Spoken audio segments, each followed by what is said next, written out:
Oi, pessoal, tudo bom? Eu sou o Alexandre, para quem não me conhece, o criador da Oficina Renal Viva, e hoje eu trouxe para vocês um quadro Oficina Convida. Trouxe a doutora Carolina Fernandes, que é médica nefrologista e coordenadora da OPO Barra Mansa aqui no Rio de Janeiro, e também nefrologista que trabalha na Santa Casa de Barra Mansa.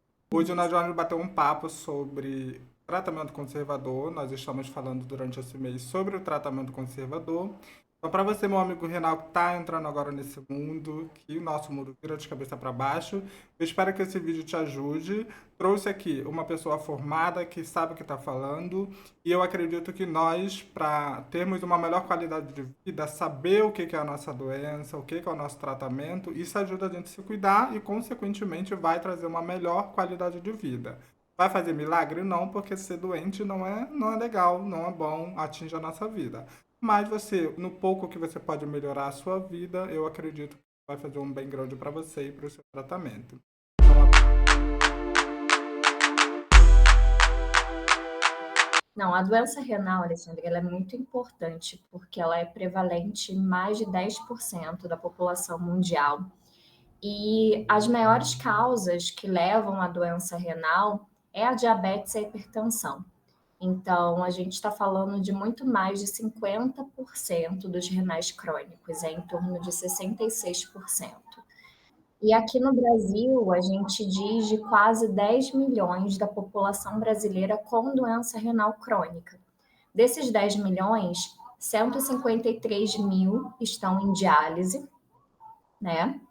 E em torno de uns 40 e tantos estão transplantados renais. Então, em terapia de substituição renal, a gente tem o equivalente a em torno de 2% desse contingente de 10 milhões. Então, é uma coisa muito importante para a gente conversar, porque a doença renal ela tem prevenção. E a prevenção é algo fácil, né? Porém, muito difícil que é a mudança do estilo de vida. Eu, por exemplo, não suporto fazer academia, mas por saúde tenho que fazer, né?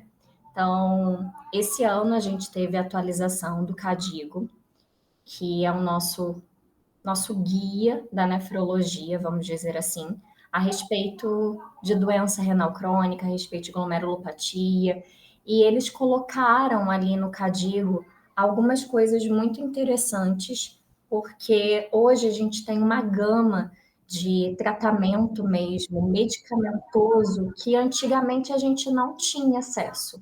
Antigamente a gente ficava de olho nesses pacientes, iniciava ou um IECA, um captopril, um enalapril, ou um BRA, uma losartana para eles, e ficava observando as doenças que poderiam, né, piorar a função renal, como hipertensão, diabetes, obesidade, sobrepeso, dislipidemia, doenças cardíacas como infarto, como AVC. Então, tudo isso, AVC não é doença cardíaca, mas doença cerebrovascular, né?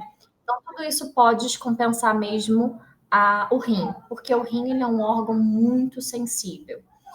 E uma lesão de grande calibre, uma lesão muito importante, um insulto muito importante, que não é revertido depois de 3 meses, isso gera a perda progressiva, às vezes não progressiva, da função renal e uma perda irreversível, né? Então, isso é a denominação da doença renal crônica, essa perda depois de 3 meses por algum insulto que aconteceu. pensando na questão do que pode levar uma pessoa para o tratamento conservador, além das doenças de base mais comum, que é o que mais leva, como a senhora mencionou, que é a hipertensão, que a gente não cuida direito, Não. que é o diabetes, que a gente não cuida direito, o que que pode levar uma pessoa a entrar no tratamento conservador e o que é o tratamento. O que pode levar uma pessoa a entrar no tratamento conservador? Eu vou falar então sobre a experiência ambulatorial que eu mais vejo diariamente, né? Geralmente no consultório a gente vê muito litíase renal, infecção urinária de repetição. Isso é muito comum para gente. Mas tem alguns casos que são diferentes, que são as glomerulopatias, né? Que são inflamações, na verdade, doenças da célula renal mesmo, algumas já descritas como autoimune, outras não. Doenças autoimunes como lúpus, síndrome de Sjögren, que podem levar à doença renal, né, uma nefrite, uma alteração renal. A gente tem também as síndromes cardiorrenais, então, doenças cardíacas que pioram o rim consequentemente. A gente tem as doenças, as síndromes hepatorrenais, então, doenças hepáticas, como cirrose, como hepatites, como outras doenças até um pouco mais graves, né? Colangites, tudo, que podem levar também à descompensação renal associada, quando elas estão também descompensadas, e outras doenças urológicas. Então, assim, a doença urológica que eu mais vejo é a hiperplasia prostática benigna, mas tem o câncer renal, hoje eu vi um, inclusive está na emergência, infelizmente, por conta de potássio. A gente tem a doença renal policística autossômica dominante ou recessiva. A gente tem as obstruções do trato urinário, né, a hidronefrose clássica, por estenose de Jupe, por refluxo, não obstrução, mas refluxo vesicoureteral também, entre outras doenças, como doenças da infância, que não foram diagnosticados na infância e que reverberaram lá na fase adulta, jovem, com alterações. Então, tudo isso a gente vê no ambulatório por queixas pequenas, como uma queixa urinária, como uma dor lombar, como uma disúria, como uma alteração uma alteração laboratorial. Não é uma doença fácil, não é. É uma doença que a gente precisa ter disciplina, constância no tratamento, adesão, acolhimento, porque ela evolui. Ela evolui às vezes devagar, às vezes mais rápido, e conforme ela evolui, se gera uma angústia, tanto do profissional, mas principalmente do paciente. Será que eu vou entrar em necessidade de uma terapia de substituição renal? Ou será que eu vou precisar de diálise? A adesão, ela precisa ser ao todo.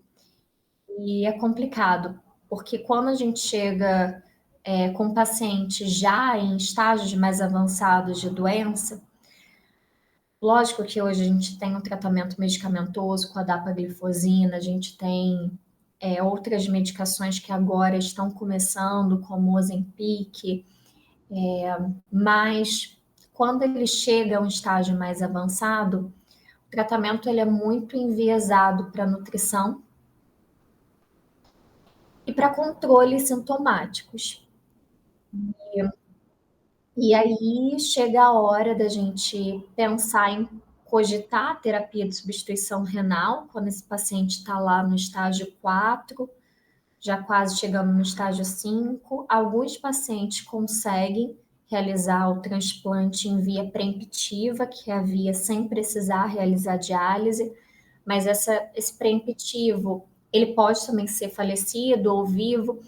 Falecido, ele é mais difícil, porque esse paciente precisa chegar a um clearance de creatinina de 10 a 15, menor do que 15 se diabético, menor que 10 se não diabético, ou está em diálise.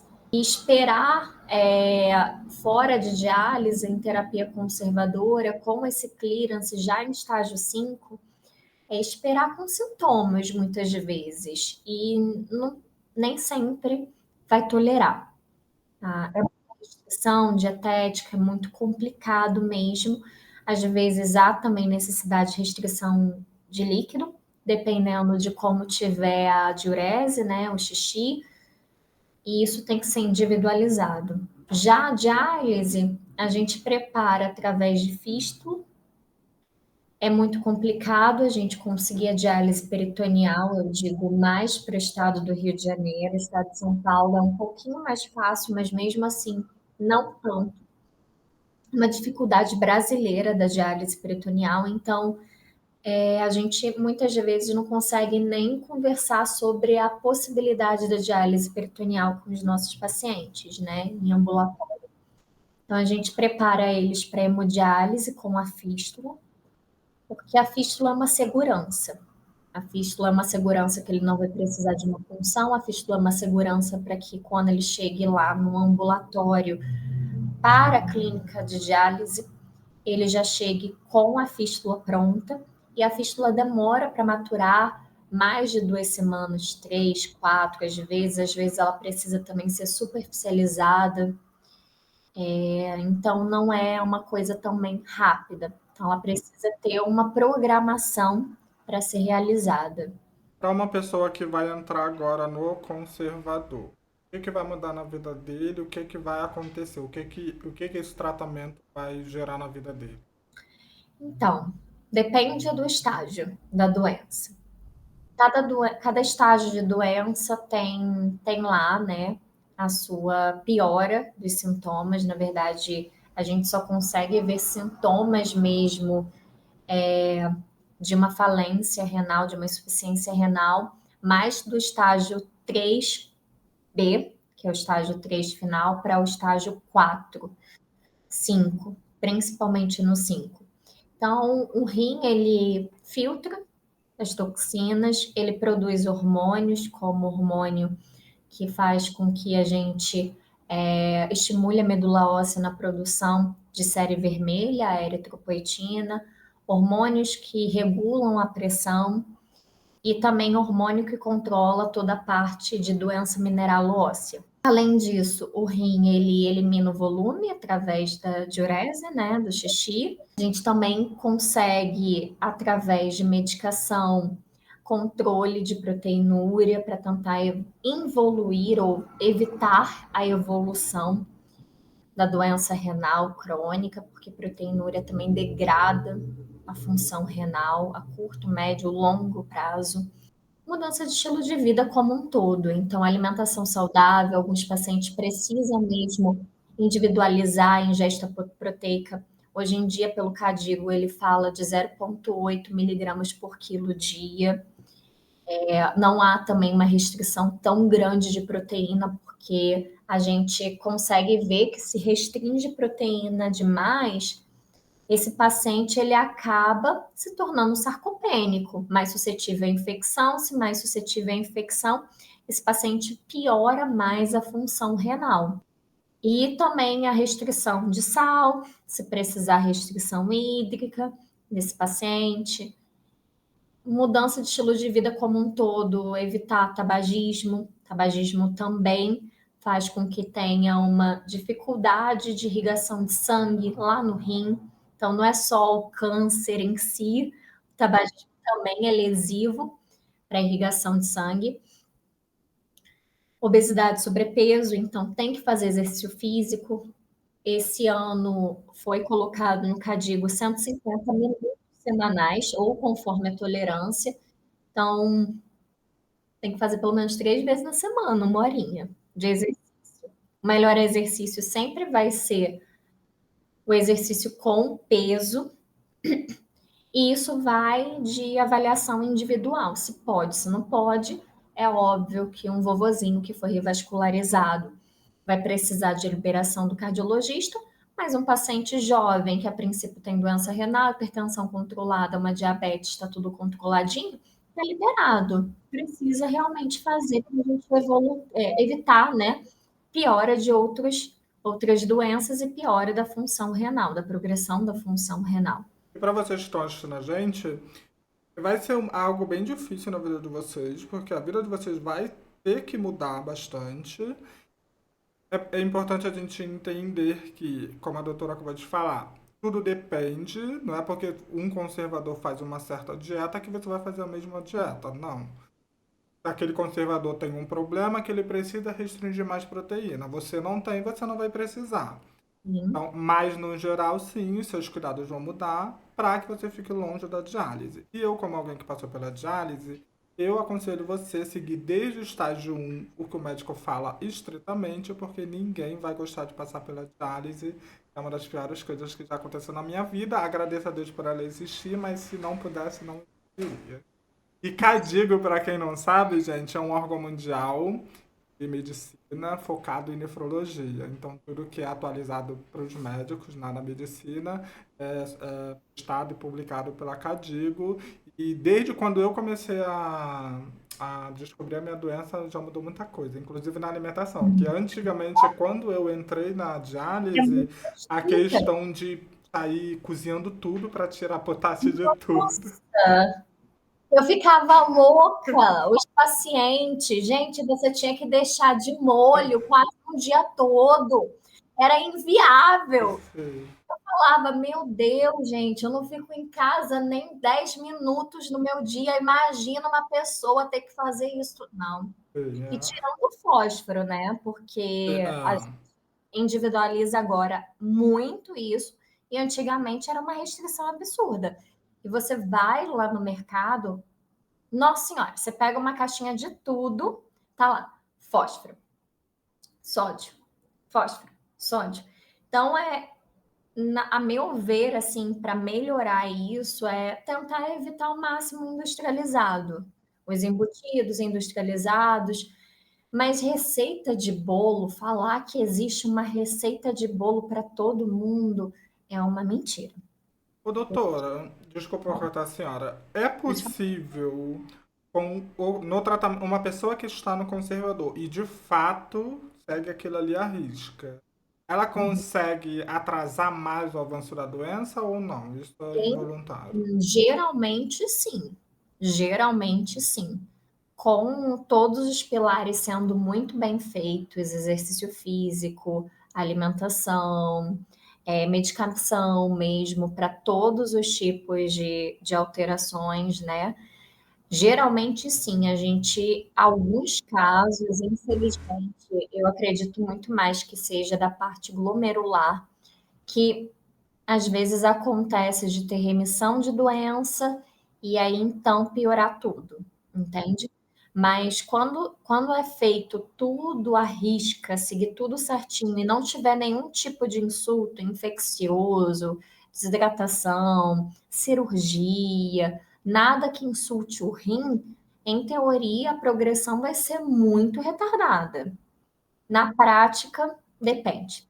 Depende. Pensando, só uma forma de imaginar, né? Porque como eu falo para amigos igual eu que é paciente, às vezes a gente não entende bem. Imaginando que Uhum. a pessoa está no conservador e ela vai ali perder um rim em 10 anos. Ela Sim. conseguiria estender isso para 12 anos? Olha, se você fizer tudo certinho, dá para a gente tentar. Dá para a gente tentar. Porque a questão é a adesão. A adesão, ela é médica, menos do que 20%. O restante é tudo paciente. É o paciente que vai comer, é o paciente que vai tomar os remédios, é o paciente que vai fazer atividade física. Então, a adesão, ela é essencial. E ela é essencial como um todo, né? Não é só uma adesão medicamentosa.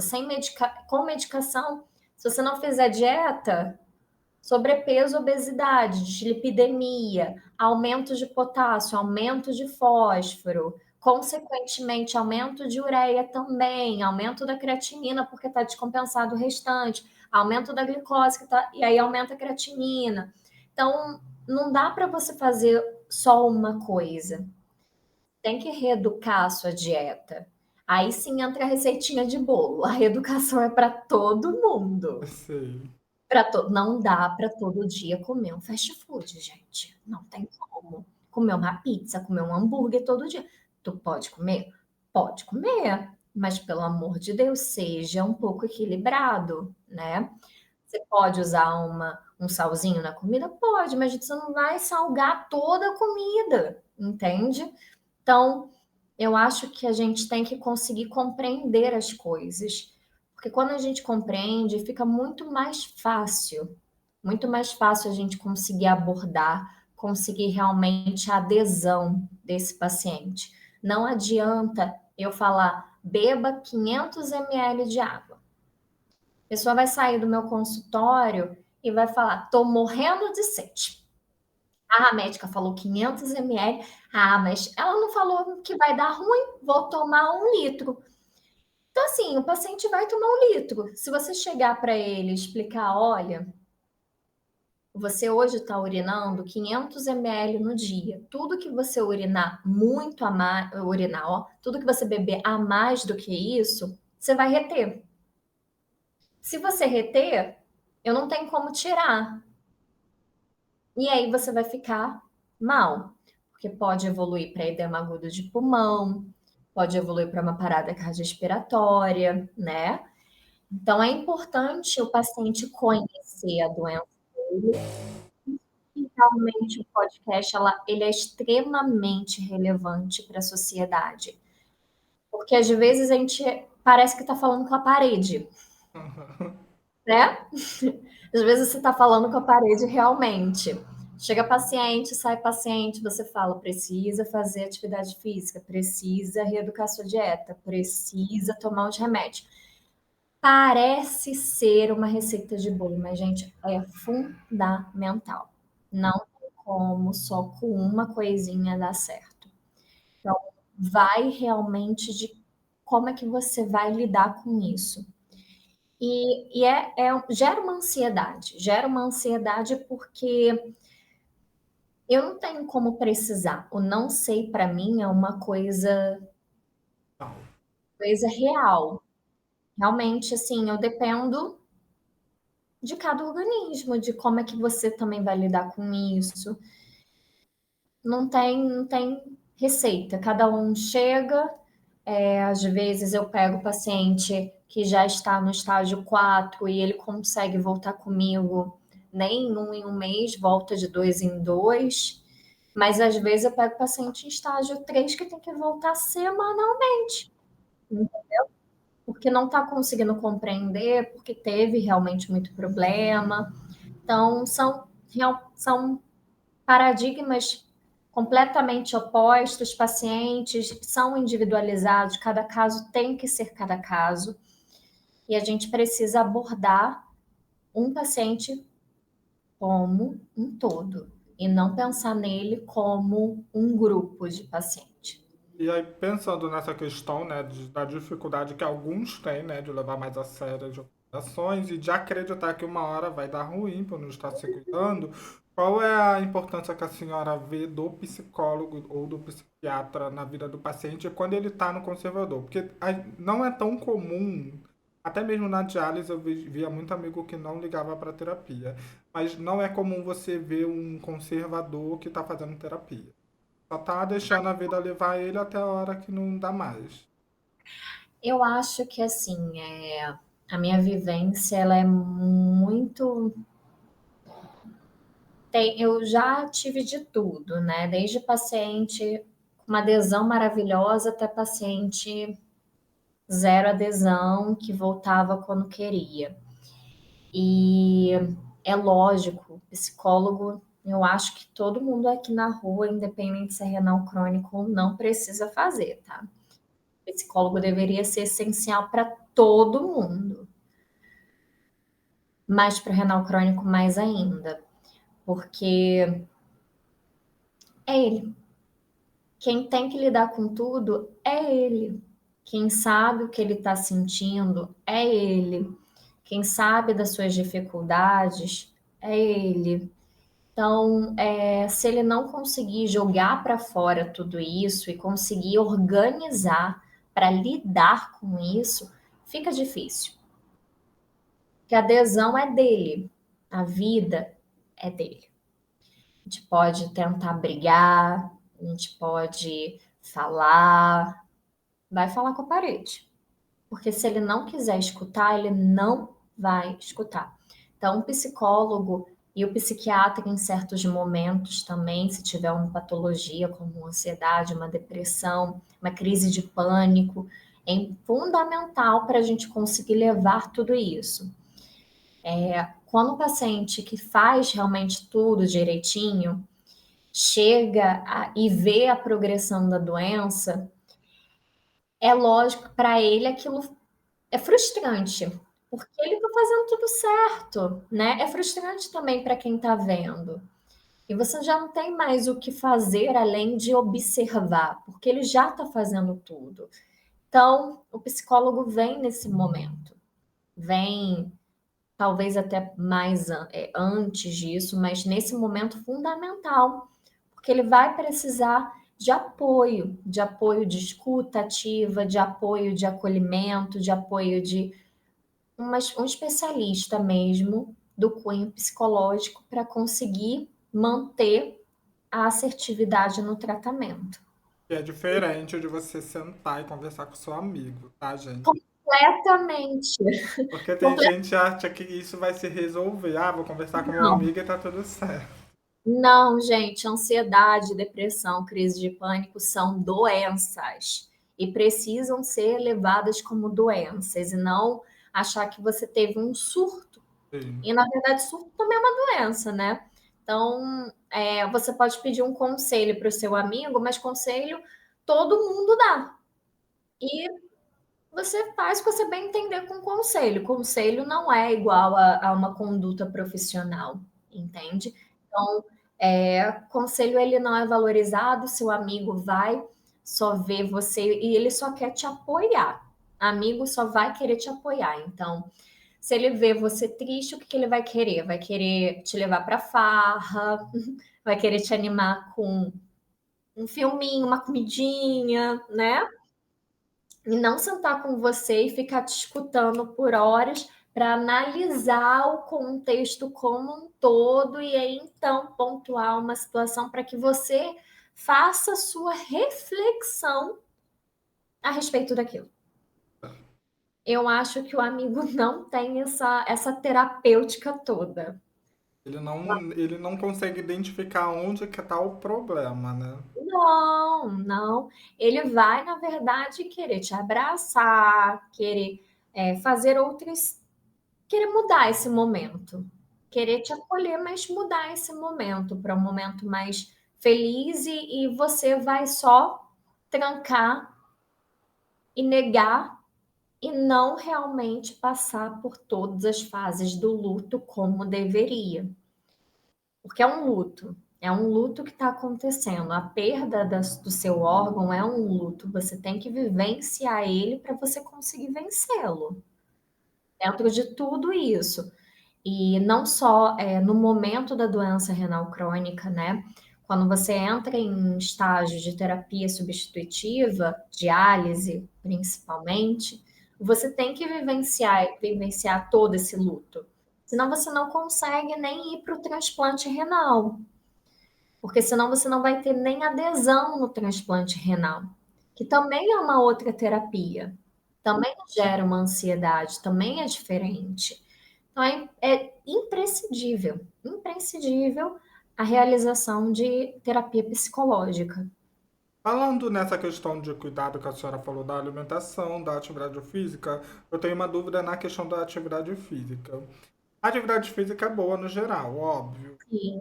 Mas, por exemplo, para quem está na diálise, o cuidado com pegar peso, principalmente por questão da fístula para transplantado, do conservador, tem algum cuidado que precisa ter em relação à atividade física? Então, a atividade física no conservador, a gente primeiro tem que ser avaliado da parte da função cardíaca, né? Então, o paciente ele tem realmente mais predisposição a doenças cardíacas, cardiovasculares. Então, antes da sua liberação, tem que ser visto se tem alguma necessidade de uma avaliação melhor para isso. Se não tiver nenhum impedimento mesmo para a realização, pode fazer atividade física, a liberação de moderada, extenuante, fica a critério do nefrologista, do cardiologista, e a gente só orienta a ingesta hídrica, aumentar a ingesta hídrica durante a atividade física. Se for um paciente que esteja em um conservador muito avançado, com já realização de fístula, Aí a gente pede só para que nesse braço da fístula evite subir peso, né? É pegar peso, porque a fístula ela é uma artéria junta com uma veia, então o fluxo de sangue ele é muito maior, ele é calibroso. Conforme você vai estimulando ela, ela vai aumentando. E com esse ganho, né, pegar muito peso nesse braço, você pode propiciar a ela aumentar. Então a gente evita, não quer dizer que não pode, a gente só pede para evitar ali e também bater, né? Bater não pode, senão vai romper ou senão pode fazer um trauma, um hematoma, perder essa fave, e não é o que a gente quer. Não gosto de fazer terrorismo, mas em questão de fístula, porque eu já vi alguns renais falando, indicando pegar peso e tal. Eu tenho um amigo que dialisou comigo e ele caiu no chão e ele foi se apoiar para não bater o rosto no chão. Infelizmente, a fístula dele rompeu nessa que ele foi se curar. Não deu tempo de ele chegar no hospital e ele morreu no caminho. Para a ruptura da fístula. Inclusive, isso é uma experiência que eu tenho. Graças a Deus não houve realmente um fim, um desfecho tão ruim. E tem outras experiências de profissionais também. O meu paciente em questão, a gente teve que garrotear em 3 extensões do braço dele e ele conseguiu chegar até o hospital. Mas hoje a gente tem uma técnica, é importante falar, porque hoje tem uma técnica com tampinha, tampinha de garrafa PET, em que você coloca onde está o buraco, né? Pressiona, faz ali um curativo compressivo, continua com garrote, gente, pelo amor de Deus. E aí ele vai até o hospital na correria, mas essa tampinha, a tendência é fazer ali um tampão mesmo de coágulo nesse lugar e tamponar a saída de sangue. Então é algo que a gente está disseminando muito de experiência isso, porque salva, salva mesmo. Felizmente, assim, para mim, o terror mais foi o catéter, que asfixiou a artéria, do que necessariamente a fístula, que deu certo, mas pode acontecer, é inerente, né, dos procedimentos, inerente desses dispositivos, e a gente tem que lidar com isso, tem que ficar observando, tem que ficar atento nas complicações e conhecer mesmo para conseguir resolver. Se você não conhece, se você não compreende, se você não sabe, é difícil. E aí conversar com o médico, né? Com o médico Conversar, ajuda. conversar com a equipe como um todo, Uhum. porque às vezes um paciente tem um pouco de vergonha, ou a equipe médica não tem esse acolhimento, não tem essa conversa, essa escuta mais ativa, mas um enfermeiro, um técnico tem, e todo mundo está ali para conseguir ajudar mesmo, para a gente conseguir se apoiar e melhorar mais ainda.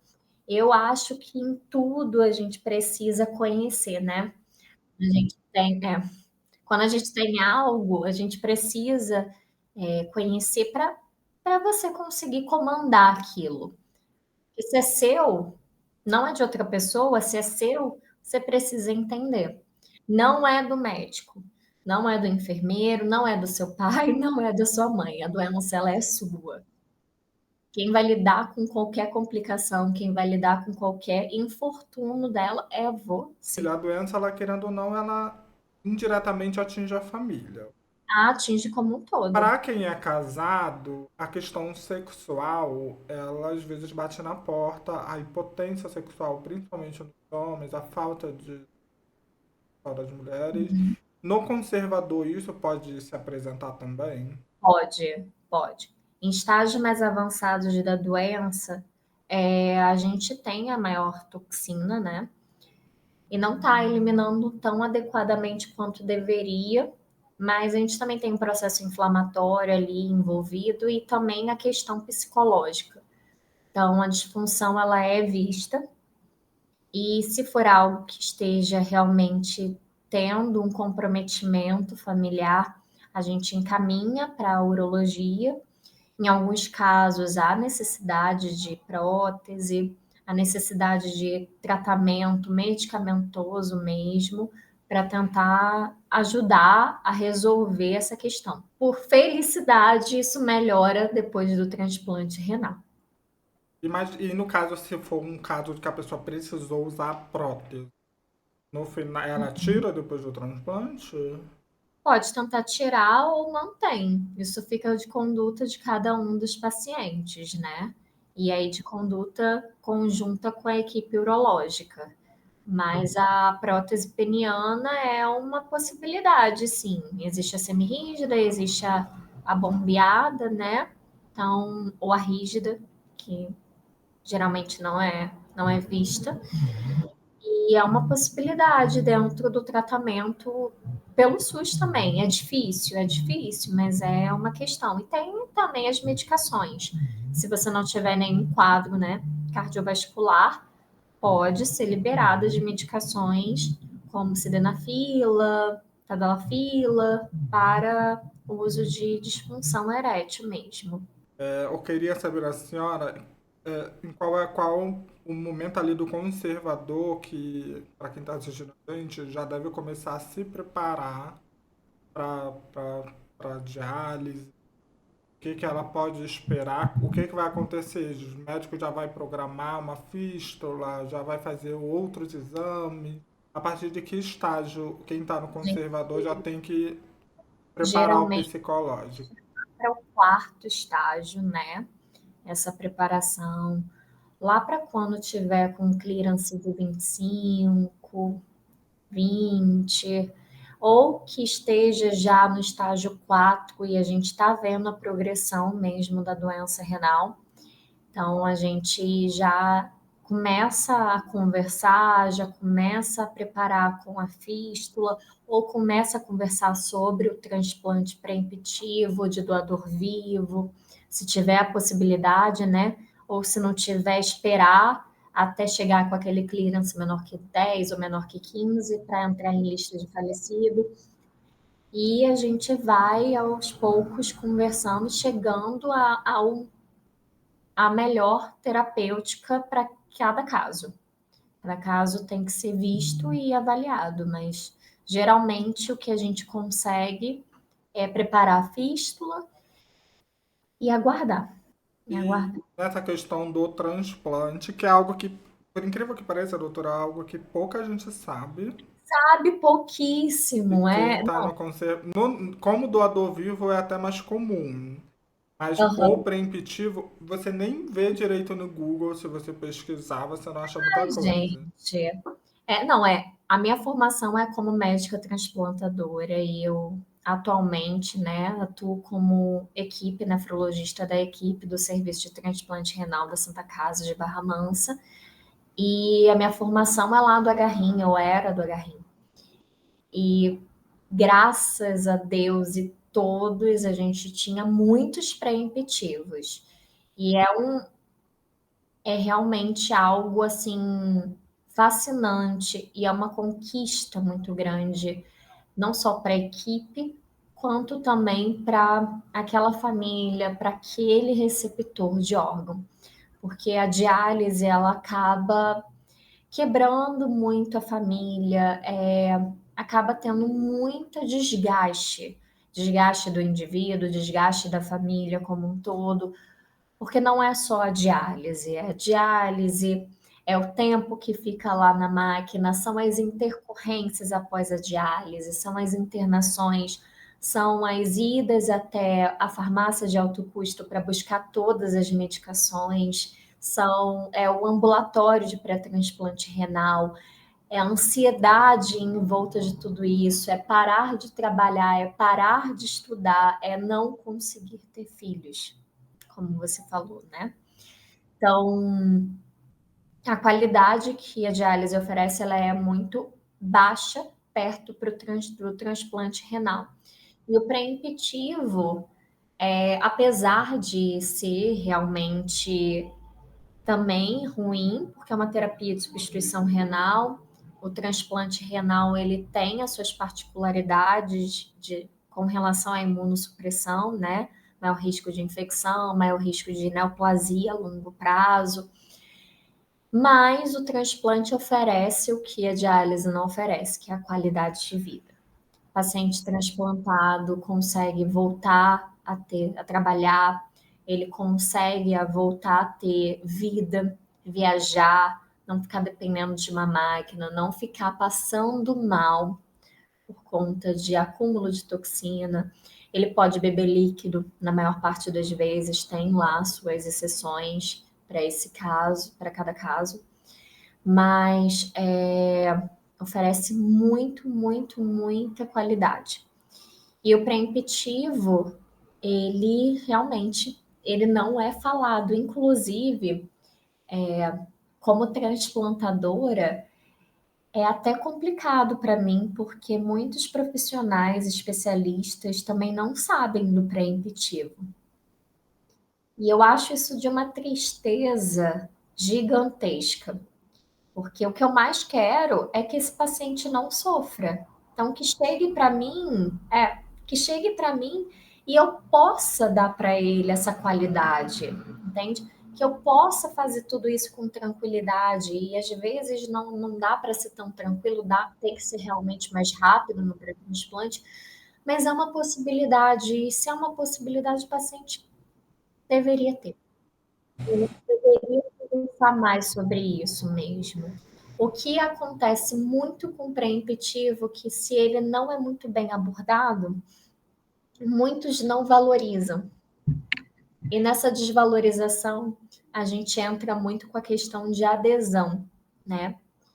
E a adesão, ela é muito triste, porque dentro do transplante intervivo, a gente está falando também de uma questão psicológica, de uma questão familiar, é uma conjuntura muito ruim, porque se você não tem adesão dentro do falecido, você nunca vai conhecer aquela família daquele doador. Você não vai ter nenhum tipo de vínculo com esse doador. Mas no vivo tem. Então, existe também a questão de você continuar a ser grato e você valorizar essa doação. Vira uma coisa. Queria falar a palavra escravo, mas acaba sendo isso. Você acaba se tornando. Assim, eu tenho medo de falar desse assunto porque é muito delicado, né? É muito Mas é difícil. uma gratidão que parece que você vai ser escrava daquela gratidão eternamente. Quando a gente conversa sobre isso, Alexandre, no ambulatório, a gente deixa bem claro que a partir do momento que o órgão deixa de ser daquela pessoa e passa a ser da outra, o órgão é da outra. Então, tudo que acontecer com esse órgão a partir de agora não é mais daquela pessoa, entendeu? É difícil, é muito difícil essa compreensão, porque a gratidão ela vem de uma situação em que muitos acham que precisa ser um sacrifício diário, ser uma gratificação diária, né? Um reconhecimento. E não é bem assim. Depois de um tempo, a vida segue, todo mundo segue e muitos esquecem. E isso veio da sua família. Então, são pessoas muito próximas a você. Então, a gente precisa determinar esse aporte psicológico, essa avaliação altruística, tudo isso já antes de realizar esse transplante. Porque a gente não está aqui para desunir uma família, a gente não está aqui para quebrar uma família e a gente não está aqui para realizar um transplante que no final não vai ser bem sucedido psicologicamente, tanto para o receptor quanto para o doador. Então, a realização do transplante ela vem como um ato de amor mesmo, um ato de gratidão mesmo, mas é naquele momento. A gente não pode determinar que isso vai ser uma corrente para a vida toda. Porque se for uma corrente para a vida toda, todo mundo vai estar escravizado. E não vai ser legal isso. Escravidão já foi abolida há muito tempo, Alexandre. Não tem como a gente voltar a retroceder, né? Para quem tem doador vivo, o que que tem que fazer? Tá no conservador, tem um doador. O que que eu tenho que fazer? Tipagem sanguínea compatível. Então funciona igualzinho a doação de sangue. Se você é O, só pode receber de O. Se você é A, pode receber de A ou O. B, B ou O. AB, todo mundo. Mas aí eu chego para o meu nefrologista e falo que tem um doador. Você chega, na verdade, você entra em contato com a equipe transplantadora, tá? A doação viva, né, pode acontecer por livre e espontânea vontade até a equipe doadora, não precisa ser colocado no sistema de regulação, tá? Então, o nefrologista pode te encaminhar, mas se você souber que você já está ali num clearance perto de 15, você é diabético, então você pode listar, ou você pode transplantar inter vivo, você vai até uma equipe transplantadora, entendeu?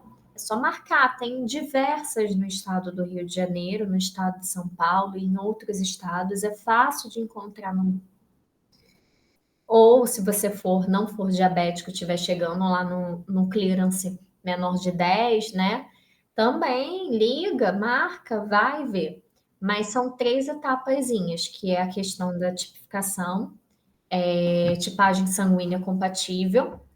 A segunda condição é que seja até de quarto grau de parentesco ou cônjuge.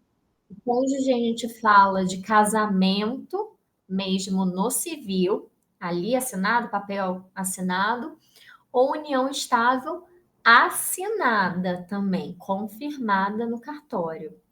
Mas aquele doador não pode ter nenhuma doença relevante que evolua para a doença renal, tá? Então, são esses três pilares para a gente pensar nesse doador, tá bom? E aí, o serviço transplantador vai solicitar uma bateria de exames, um deles é a compatibilidade HLA, né, do código genético, mas é uma bateria para a gente também retirar todas as possibilidades que esse doador evolua para a doença renal e que seja um doador e um receptor muito preparados fisicamente e laboratorialmente, psicologicamente também entra nesse mundo de coisa, para então marcar o renal. E passar a segurança, né, de que só vai ser aprovado se realmente a pessoa for apta a doar, né?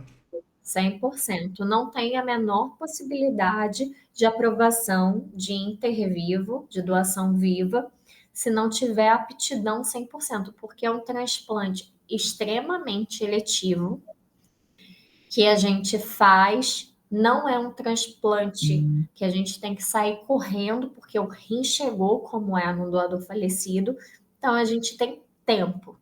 E quando se tem tempo, a gente pode tirar dúvidas, a gente pode solicitar os exames, a gente pode preparar esse paciente. Então, doutora, muito obrigado. Para a gente encerrar, eu queria que você passasse uma mensagem, principalmente para os renais que estão agora entrando no conservador, a vida, infelizmente, né, tá uma bagunça. E qual a mensagem de esperança que você pode deixar assim para ele? Eu acho que o mais importante aqui é que vocês consigam compreender a sua doença, consigam aderir ao tratamento, a respeitar a sua equipe. E se vocês não gostarem da sua equipe, encontre uma equipe que você respeite, que você admire, que você queira ser orientado, porque é fundamental de você seguir tudo à risca e conseguir realmente compreender para evitar e, se acontecer, você saber o que está acontecendo. Então, gente, sigam o conselho do médico de vocês. Essa questão de você gostar da sua equipe médica, eu acho que isso faz total diferença no seu tratamento. Não fique em um lugar que você não se sente bem à vontade ou que, infelizmente, como em todo lugar existe profissional que não trabalha por amor. Se você está em um desses lugares e tem a oportunidade de mudar, muda. Tem briga sem nada, apenas muda um direito seu. Você já está vivendo um momento ruim, infelizmente. Não tenho que fantasiar aqui para você. Você vai viver momentos ruins por causa da doença renal crônica. O pouco que você pode melhorar na sua vida, você vai ver que já valeu muito a pena. Quando você chegar lá na frente, assim como eu, que mês que vem completo 11 anos de transplante, você vai ver que lá em 2011, quando eu estava na máquina de hemodiálise, valeu a pena não dar ouvidos, por exemplo, aos meus colegas que falavam mal de transplante. E se eu tivesse dado ouvido para eles, eu não estaria aqui hoje, assim como não dei ouvido aos cuidados que eu tive em outras questões de saúde renal também. Então, doutora, muito obrigada. Vai ficar aqui o meu convite para a senhora para quando eu chegar na parte de transplante, se a senhora puder reservar um Oh, meu Deus, tempo. lógico, adoro. E aí a gente volta para falar de transplante, que é também um mundo que, para quem tá. Eu não sei se a senhora sente essa diferença, mas lá na hemodiálise, o Ninguém transplante é algo inatingível, é algo irreal, é não dá fantasioso. para chegar, parece que ninguém Sim, transplanta. E na verdade não é bem assim, é que as pessoas não pegam uma bandeirinha e falam: "Oi, eu transplantei". sim, exatamente. Então, muito obrigado pelo tempo da senhora. Tenho certeza que esse vídeo vai ajudar muitas pessoas. E parece que não, parece que é só aquela coisa, ai, tá bom, tava falando da boca pra fora. Não. Se vocês soubessem enquanto ajuda a gente a ouvir de vocês todas essas coisas, principalmente para aquelas pessoas que querem realmente, ah, eu quero o melhor para mim, eu sei que eu tô doente, mas eu quero o melhor para mim, isso faz total diferença, tá bom? Então, Obrigada. muito sucesso na caminhada da Então, senhora e até a próxima oportunidade. até. Beijo, Beijo. gente. Não esquece de deixar a curtida, quem tá no YouTube, no Facebook, no Instagram. Pra quem não sabe, também tô no Spotify. Então, se você não tem tempo para assistir, lá no Spotify você pode tanto assistir como escutar. Aí você pode até escutar a gente enquanto lava a sua luz. Tchau. Tchau.